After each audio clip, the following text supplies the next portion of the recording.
Humingi umano ng assistance ang TV personality na si Chris Aquino kay First Lady Lisa Araneta Marcos. Isa ito sa dahilan kaya nasa Malacanang ang mga anak nitong sina Josh at Bimby Aquino.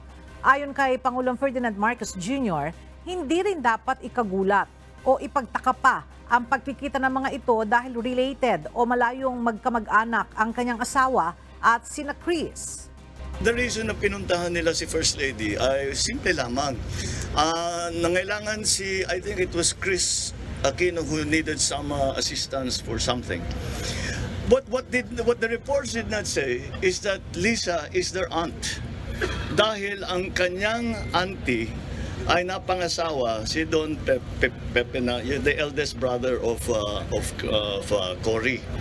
So they are related. Kaya't hindi naman nakakapagtaka. Kilalang-kilala niya yung mga pamangkin niya very well.